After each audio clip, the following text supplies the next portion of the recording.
Hey there, Titans. Welcome back to another Titan Academy video. I will show you how to use the Start node in TitanFlow. The Start node allows you to hook up your TitanFlow to any Web or Forms 2.0 project, and by that you can skip the step of creating variables in TitanFlow and mapping them. For my example here, I have a simple web form with 4 fields, and what I want to do is, upon submit, I want to send an email with all 4 of these fields to an approver. Now, in my case, I want to do this from TitanFlow because I want to direct the user immediately ahead to a new page. So, what we can do, instead of setting up variables over here in TitanFlow, if we double-click the Start node, or click 3 dots and Edit, we can go ahead and select our web project as our start point.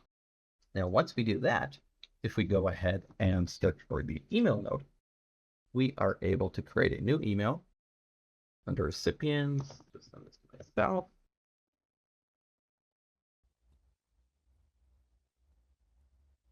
And contact was submitted.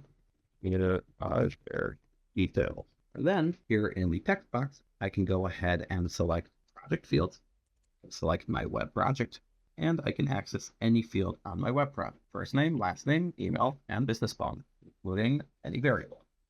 See, these are the fields here. So let's go ahead and place their first name, then last name, and email.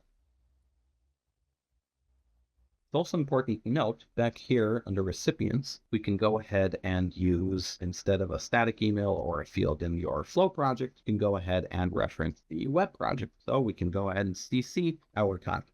So let's go ahead and apply all of this, insert, and we can publish our flow. Now, if we go back to our web project, if we go ahead and configure this, search for flow, select our start node, untick running background, leave it on. We don't have to configure any parameters or any return parameters. All of that is handled by our start action. So we can just insert that, and there we go. And that's how it's done.